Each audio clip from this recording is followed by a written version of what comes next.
Hello, welcome to my channel. If you are new here, hi, hello, welcome. I am Sherrilyn and I am so glad you found me. Today we are talking about a case that I recently heard about. Our man, if we are Dateline fans out there, Keith Morrison. And I have not been able to stop thinking about it for weeks. It has just been running through my head, all the whys over and over and over again. And I just need to talk about it and just release it, okay? Before we get into that though, I do have a quick message for you. Thank you to our very valued and longtime supporter of this channel, Fume. They are the leader of the flavored air movement, which is quickly becoming the leading alternative to vaping or smoking. If you have never heard of Fume, Fume is an award-winning flavored air device. It draws flavor into your mouth and it fills the void of ditching a bad habit. So like you still have something that you can reach for. This is not a vape. There's no vapor. You can use it anywhere. There's no nicotine, so it's not addictive. No batteries. You don't need to charge it. It looks very nice and sleek. It's also weighted. And it's just like, I always say, like, it's sexy. It's smooth. It's fun. And it's also my personal favorite, fun to fidget with. Just like calms my anxiety. And I have a trip coming up. I get to meet those of you who are going to Nashville to CrimeCon, and you better believe this is on my packing list. I know a lot of people who haven't taken the dive to the Fume side have questions about it. And so I think the easiest way to explain it is flavored air is not like vaping. So if you were to compare vapor to soda, the Fume cores would be more like a herbal tea. They have a lot of delicious flavors to choose from. My personal favorite is the crisp mint. And I've said this before, if you're not much of a mint person, don't let that hold you back. There is something about that just like fresh, minty crispness that it does something satisfaction-wise. So with flavored air, you can satisfy that oral fixation through a passive diffusion system that utilizes no electronics, vapor, or combustion. So you still feel like you're getting that satisfaction. You're getting something in return, and that action and that movement, it's still being satisfied. Fume has served over 150,000 customers, myself included, and there's no reason you cannot be the next success story. You can use my code for a limited time to get 10% off your journey pack. My code is sherrilyndale. Just head on over to tryfume.com. That is tryfum.com and use my code sherrilyndale or scan the QR code on your screen so that you can save 10% off of your journey pack today. Thank you again so much, Fume. Okay, let's also kick it off quickly with a little riddle to get ourselves situated, grounded, all the good things. Today's riddle is: a prisoner is told, if you tell a lie, we will hang you, and if you tell the truth, we will shoot you. What did the prisoner say to save himself? Okay, this one I got that riddle. Surprise, surprise. No, that actually sounded conceited and cocky for anybody who's new here. I don't get the riddles. So it was like surprise. Like, surprise, you actually got it. Anyways, I did, but it took me a really long time, and I was like, I know that this one is solvable for me, so we are just gonna sit here and we're gonna solve it, and we did. So I have so much faith in all of you. Not that I ever didn't. You guys are just like bam, bam, bam with the riddles, and I'm like, wow. I thought I had stumped you. All right, let's get started with the case. Today we are talking about power couple Dr. Scott and his wife Susann Sills. Dr. Scott Sills was a respected fertility doctor who helped a lot of families who were struggling with fertility to have babies of their own, most of which never even thought that it was a possibility that they could. And they were a power couple, I say, because Susann was also very adored by his patients because they got to know her, lean on her since she was his office manager. But not only was she just very pleasant at the office, she was also somebody that could relate to the patients. Susann had also struggled with infertility when she was younger. She had quite a few miscarriages, which if you've been through one or know anybody who has, it can absolutely tear you up, which it did. Her family also were really impacted by it because they saw how amazing she was around kids, and everybody wanted her to have that so bad. So they just like felt horrible that it wasn't happening for her on her own. During that period of life where Susann was trying to have a baby, she was married to another man. And so they had decided to go for fertility treatments, and their IVF doctor happened to be Dr. Scott Sills. I don't know the history or the dynamics of like the sequence of events. All I know is that Susann and her then husband at the time, they ended up getting divorced, and there was a spark, something in between Susann and Dr. Sills, and they actually ended up getting married to each other. So she continued to be his patient, and finally, with the help of IVF, she not only had one baby, but twins, a boy and a girl that they named Eric and Mary Catherine. Like her family saw in her before she had her own children, she was wonderful with kids. She's described as a great mother. She made, taking care of two little babies, feeding one on each arm, just effortless. And as the twins got older, that confidence and just that natural, nurturing, maternal ability just grew. Susann was very busy with the twins' activities and interests, and that's what she wanted. If the kids were passionate and hardcore about something, so was she. She was beyond supportive. It was like all she talked to her friends and her family about.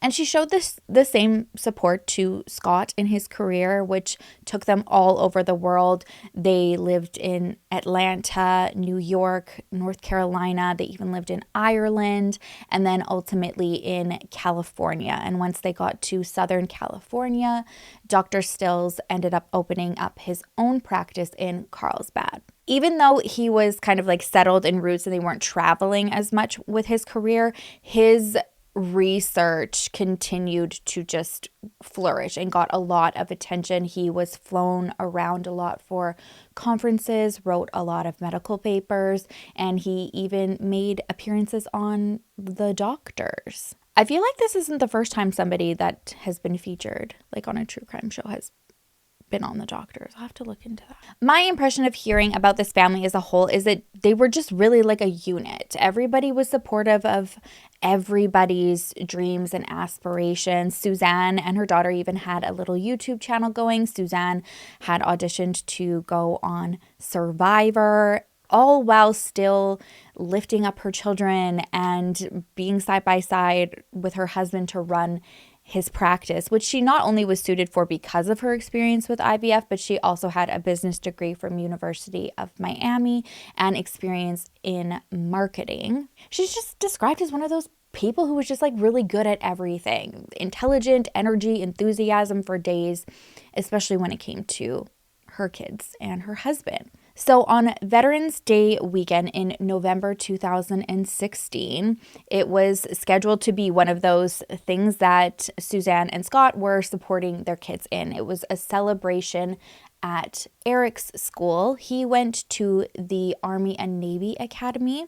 And so that Friday, the Academy had a annual military review, and Eric was going to be playing in the band. This was outside. Scott and Susann attended. I guess Eric actually didn't even end up playing, so they never saw him. He played the trumpet and it got broke, so he wasn't in the parade, but Susann and Scott stayed, sat out and watched everything. And it was supposed to be a really hot day that day. And that was something that triggered migraines for her. So by the time they got home, Susann had a pretty nasty migraine. It was still pretty bad that Saturday. And Sunday morning, Dr. Sills said he woke up to find Susann laying face down at the bottom of the stairs and called 911. Do you need police or paramedics? Paramedics. And what's happened? We got a patient here who's fallen off stairs, and I don't have a pulse, and she's cold. You found her down at the bottom of the stairs? Yeah, partially on the stairs. When the paramedics arrived at the Sills house, their account of the situation is that they could tell it was really bad. They had tried everything to get Susann breathing again, but there was nothing that they could do, and she was pronounced dead at the scene. The entire family seemed to be in complete shock. The responding officer said that the vibe was quite somber, not very hysterical. It was just kind of like silent. And I think something, I guess, as an outsider looking in would be eerie is that this staircase was like very grand in their house. It was like right at the front door. So if you opened up the front door, you could see this staircase.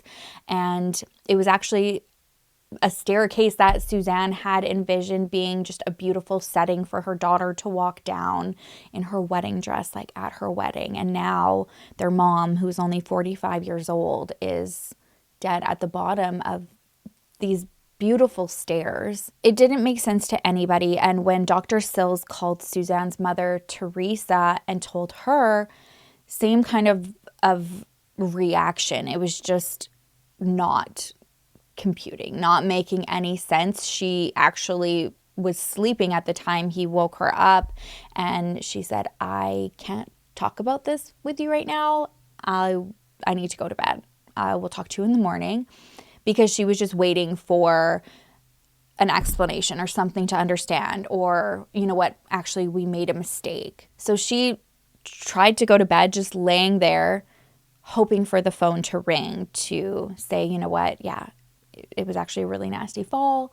She went back to the hospital and they were able to revive her. But by the morning, that didn't happen.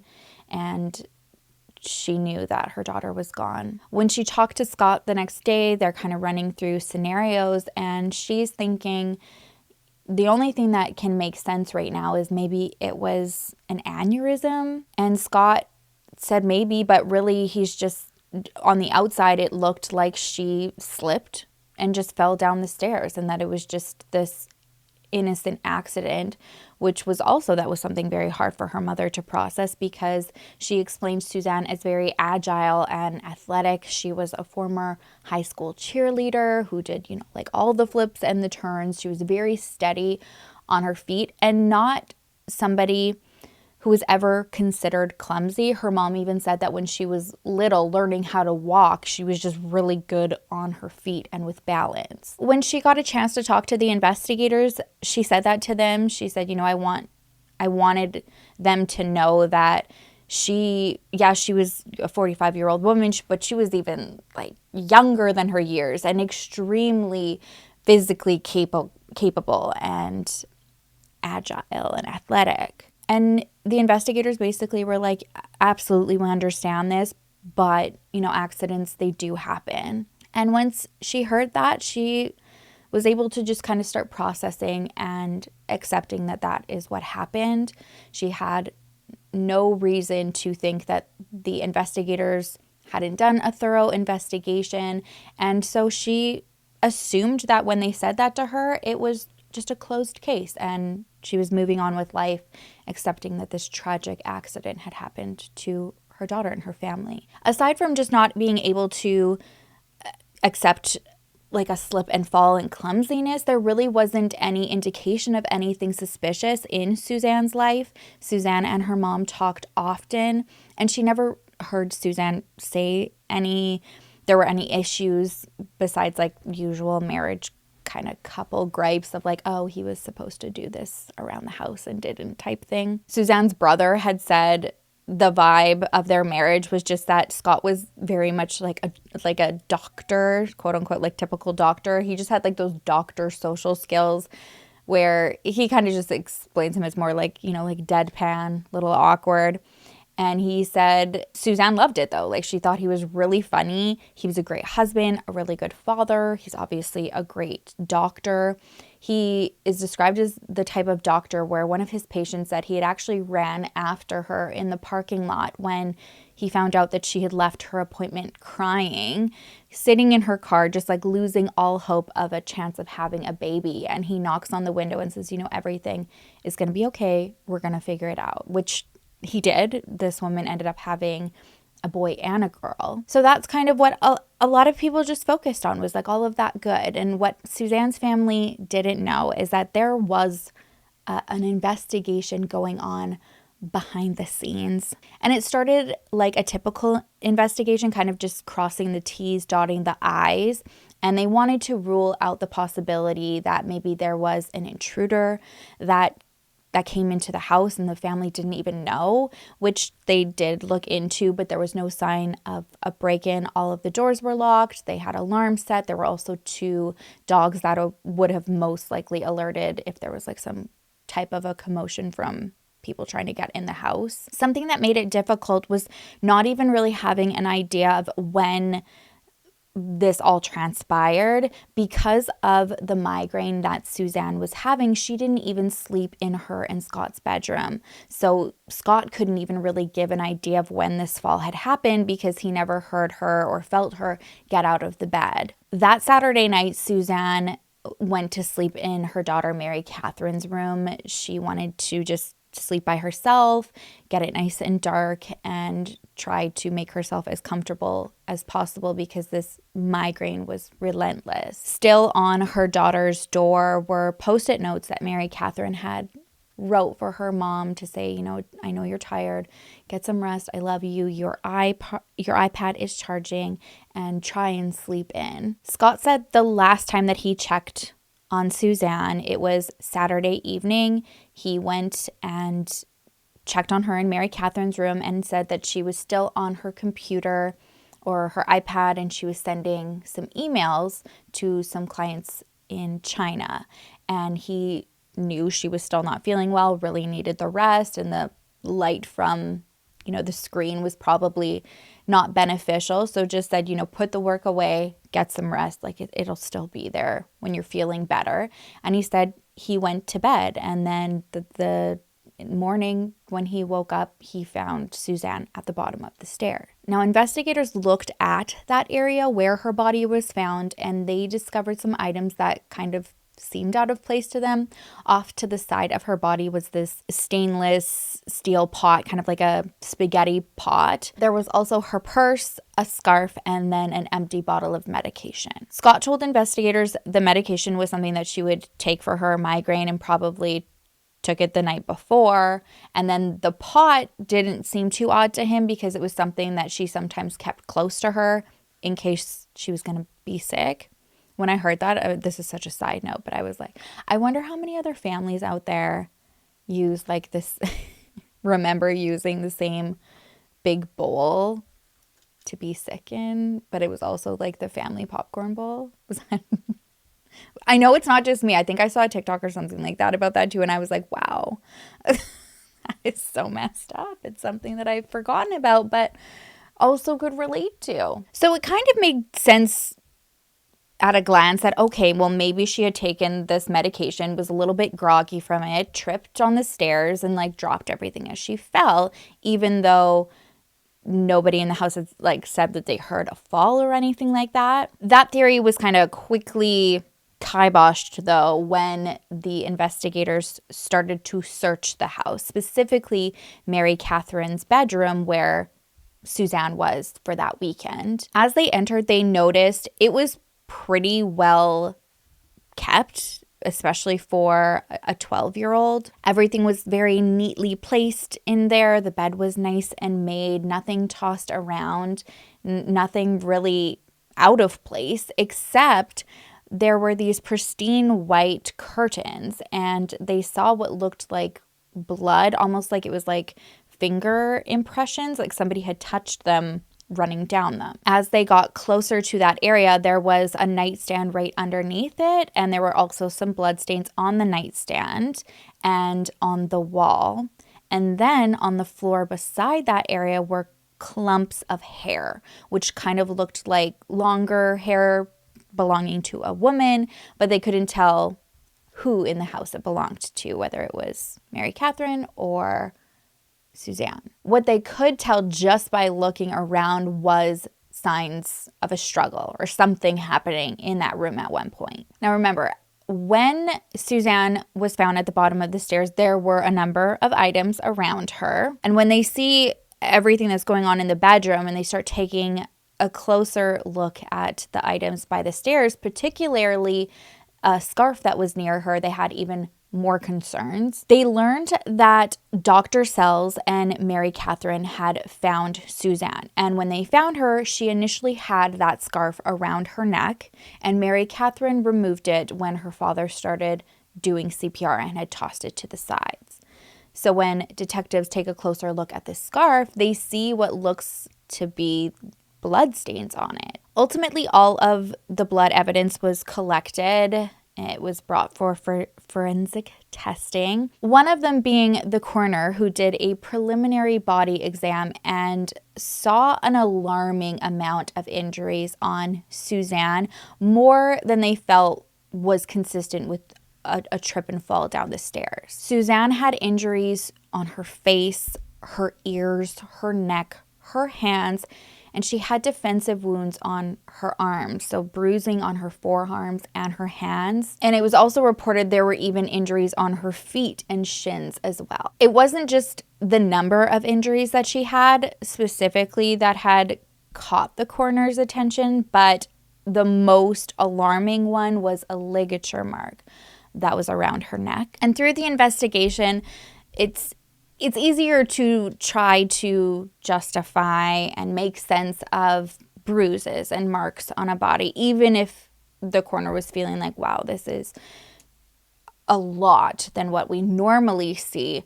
But a ligature mark around the neck it did not make sense with an accidental fall. So for 2 years, there was an investigation going on behind the scenes to see if it made sense why there would be a ligature mark around her neck. Who would have had a motive to strangle her? Why? Even though Susann's family didn't hear from Susann about any issues in the marriage, there were text messages that were found from the investigators that did allude to the fact that there was unhappiness in the marriage.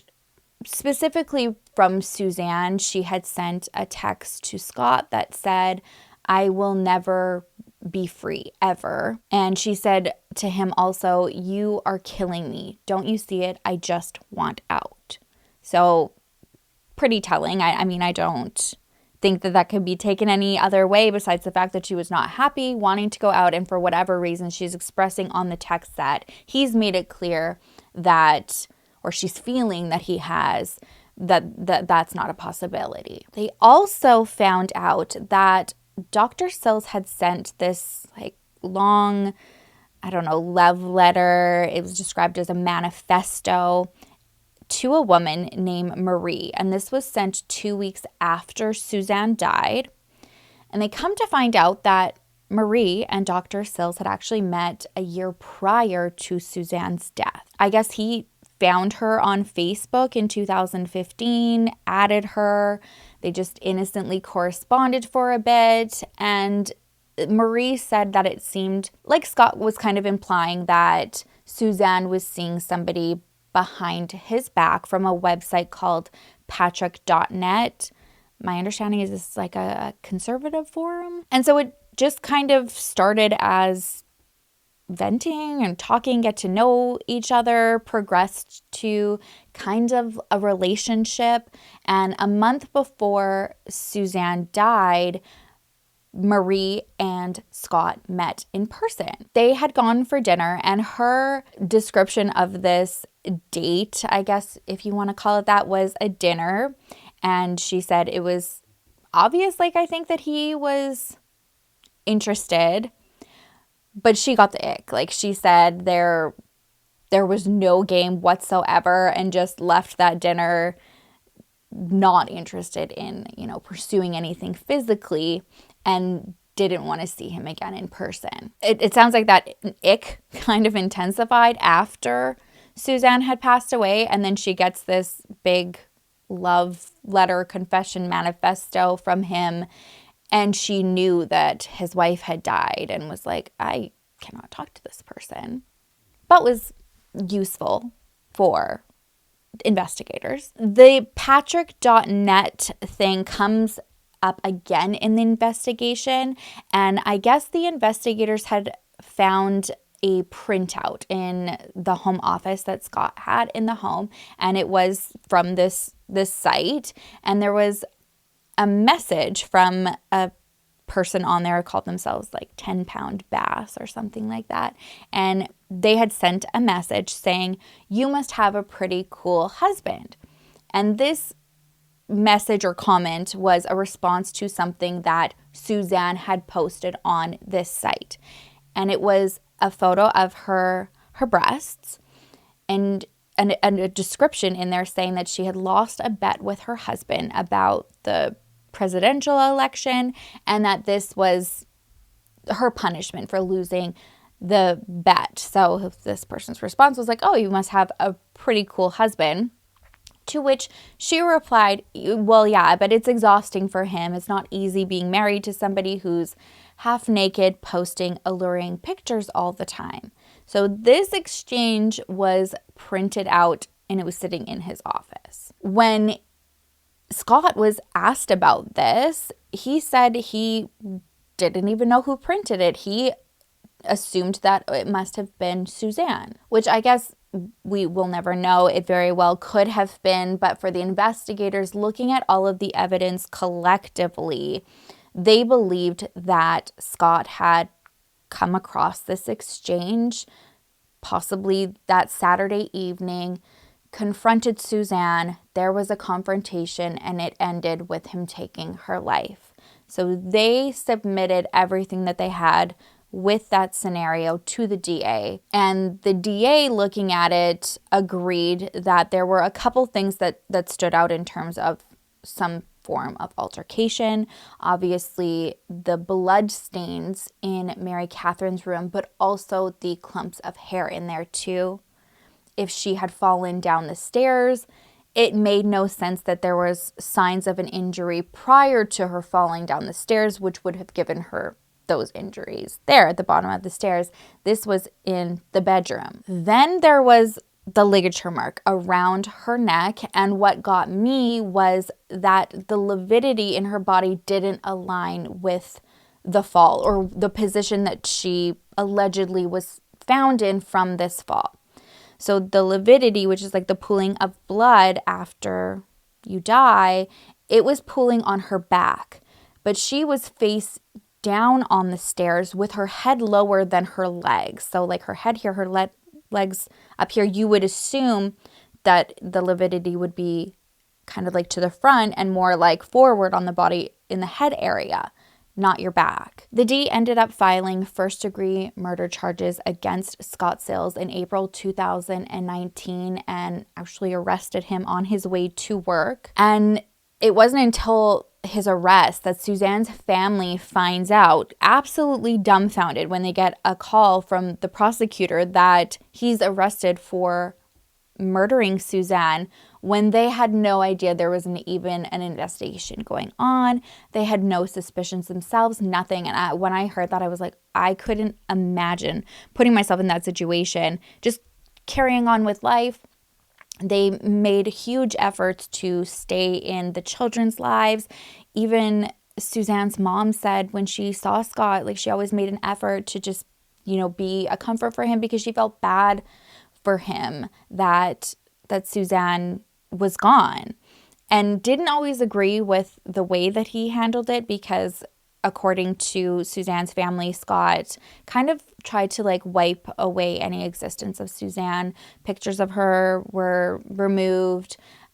He didn't even want anybody talking about her, so the kids never talked about her, and he just kind of explained it that it hurt too much. After getting charged, he was released on bail. He was able to post $1 million bail, and he was out for quite some time because this was around all of the COVID delays. So he didn't end up going to trial until November 2023. And the defense was that he had nothing to do with Susann's death. This was an accidental fall and nothing more. They tried to acknowledge the ligature mark as not having anything to do with any of the humans in the house, but they put it on the dogs. They implied that the dogs had gotten out of their kennel, saw Susann, who was on the ground, had this scarf around her, and then just began tugging and playing with it. They did say that they did do testing on the scarf and found pig DNA as well as dog DNA. And I guess the pig DNA could be explained because they said that the dogs did snack on like pig ears. Susann did have a vertebrae in her neck that was broken. She had a C3 fracture, which the defense explained would have cut off of her breathing. So that could have been what had happened in terms of her not being able to breathe. And then with the dogs pulling on the scarf, it implied that it was strangulation because now there's these ligature marks, but really she had stopped breathing because of the fracture, not because of the scarf. As for the blood in Mary Catherine's room, the defense said that it was Scott's blood and that it had lined up with him being in there previously to change the screen out of the window. And while he was doing that, he had cut himself on a screw that was sticking out and then must have not noticed that as he was putting the screen back in, he got blood on the curtains. Now there was DNA of Susann's that was found, but they said that it was just trace DNA from her being in the room. When it came to that chat printout, the defense said that there were no issues in their marriage, and if Scott had seen it, it would never have been a motive for murder. He would have never just gone from there's no issues in the marriage to now I'm seeing this chat and raging on you to the point of killing his wife. The prosecutors saw it very similar to the investigators. They believed with the clumps of hair and the blood that was in Mary Catherine's room that there was an altercation that happened in there, and they did believe that she was strangled by this scarf and then placed and staged at the bottom of the stairs. The 911 call is also something that they talked about. They brought up that he had delayed CPR for 5 minutes, and it's because he knew that it was useless because she was already dead. Being a doctor, you would assume that you would have, that you just kind of kick into this life-saving mode, and he didn't. The dispatcher had to repeatedly ask him to administer CPR. Even Mary Catherine seemed to be more focused on, okay, we need to do this, and giving more feedback to the dispatcher than Scott was. The jury were shown the amount of injuries to her face, her neck, her arms, and were quite shook. Those who have spoken publicly about it said that it was really alarming to see. And although at the trial there was nobody who said that they heard anything within that house that morning or late the night before, initially their son Eric was questioned when she was found dead that day, and he said that he did hear a little bit of arguing from his parents the night before. But when he was questioned on the stand, now being 19 years old, he said he couldn't remember. And that's understandable. I mean, I can't imagine what it would feel like as a son. And then especially with everything delaying and sitting and processing. I'm such an overthinker anyway, so maybe that's why. But I feel like you would find ways of being like, was that night or was it a different night? You wouldn't want to just be dead set on, yeah, it was that night.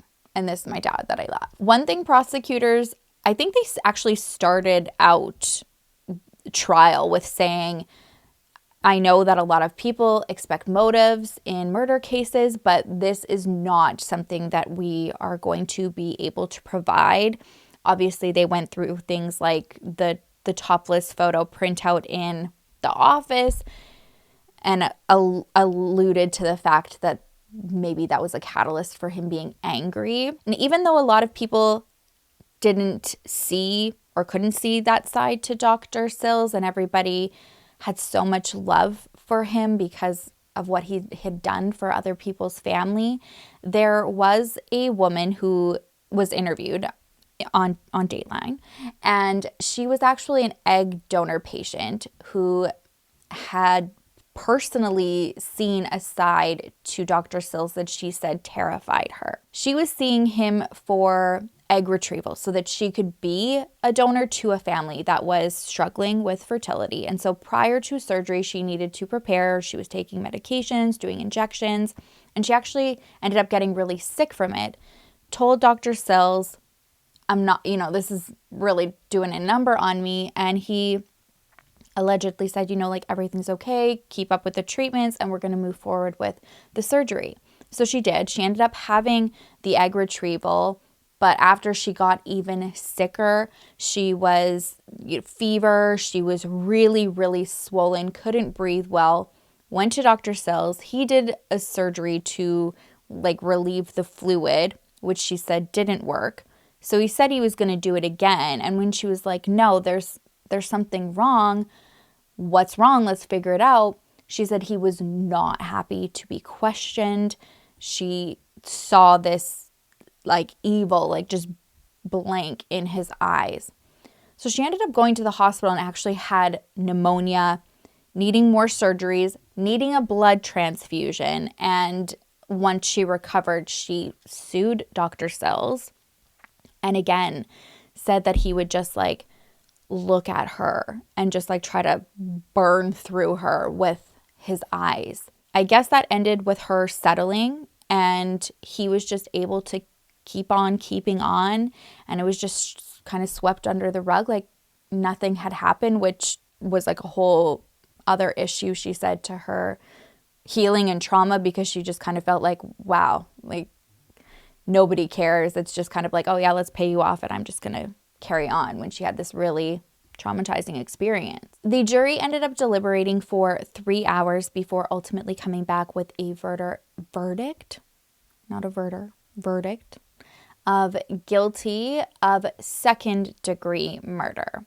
And some of the jurors have said that they just could not get past the injuries to her face specifically and a clear strangulation mark on her neck. No one bought the dog theory, but they did say that the hardest part of going through this case and coming to a verdict was the fact that there was no motive. Even though the prosecutor had said there wasn't going to be one, it sounds like they all were kind of just okay, but why? And ended up coming to the conclusion that based on everything collectively, they felt like there was somebody in this house who did that they were able to confidently rule out the fact that it wasn't an accidental fall. There was an altercation, and if it wasn't the kids and it wasn't the dog, buying the dog theory, there was only one person who could have done it, and it was him. They went with second-degree murder instead of first because they didn't believe this was planned out. It was something that had ended up unfolding in the room that night when there was a confrontation for whatever reason. I got really choked up when there was footage of sentencing because Mary Catherine had spoke, and she asked the judge for mercy and kindness when it came to sentencing her father. She said she wanted her father to walk her down the aisle, and she had gone through other loss in her life, not just her mom, but she also lost the woman who ended up taking her in after her mom's death. She had passed away right before sentencing. So I cannot imagine what these children have gone through in their life. Scott Sills was sentenced to 15 years to life. And I know it's 15 to life, but I I heard the number 15 and then thought, okay, maybe there was like a little bit of leniency. These cases are always so hard because you do have to look at it like as a whole and not just go based off of emotions, and the fact that all of these, these children's lives have changed. But I just thought, after hearing her and seeing her, that we do often see like 15 years sometimes. Then we just like kind of like rage mode. But I felt like it was more of like a lesser sentence. And then I'd like to ask why. I do want to know. I get very curious about what goes into some of these decisions and if that emotion does when it's not, or maybe it could be because there wasn't like a clear-cut motive. And not having that actually really opened my eyes to how much we have grown accustomed to expecting a motive, being like, okay, well, what's the motive? This is it. But this case was a really important reminder that we might not always have something that is so clear and straightforward. And so in those cases, like, emotion does need to be put aside to just like really understand and take in the evidence. I don't know. This is where I've been. I've been everywhere. I'm like, is it light? Was it because of the motive? Is there really a motive? I do go back to the printout. I personally, in my opinion, it has nothing to do with anything. It's just me chatting, getting this off my chest. I do believe that something had happened that evening from that printout. I don't think that it was Susann who was just like printing out this correspondence in the office and then leaving it there while she's also dealing with this insane migraine that's put her out basically for the entire weekend. And then there's text messages that, came out that clearly show there were issues despite that not ever being something that people in their lives were aware of, which is something that happens. There are a lot of couples who are going through things behind the scenes and just aren't ready to talk about it. Maybe that's because they haven't come to a clear decision on parting and they don't want to get their family and their friends invested and involved, or to look at the relationship differently if they do end up staying together. I don't know. There's a plethora of shit going on in my head right now, but this is why I needed to talk about it. I'd love to hear your guys' thoughts as well. For now, though, this is it for me today. I will give you the answer to the riddle. Okay, quick refresher. The riddle is, a prisoner is told, if you tell a lie, we will hang you. And if you tell the truth, we will shoot you. What did the prisoner say to save himself? And the answer is, the prisoner said, you will hang me. Okay, so this is how we worked it out. Because if you tell a lie, we will hang you. But if you tell the truth, we will shoot you. So you're saying you will hang me. Well, that's the answer for a lie, not the truth. So then it cancels it out. I don't think that was a really good explanation, but I got very visual with it. And I think that's like what I need to do for future riddles. Like, I need to be able to like sit there and be like, okay, there's the prisoner. These are I got really into it. So I'm going to try that method next time, but let me know if you guys also got it and how. Were you mental or not mental? Were you visual with it? Or are you just smart and able to just like get it? I don't know. Also, don't forget to check out Fume in my description or by scanning the QR code on your screen and use my code sherrilyndale to get 10% off your journey pack today. Okay, I will see you in the next video. I will miss you terribly. Until then, make sure to love each other, love yourself, and I will see you soon, especially if you're going to Nashville. Oh my God, I'm going to see you so soon. Okay, bye.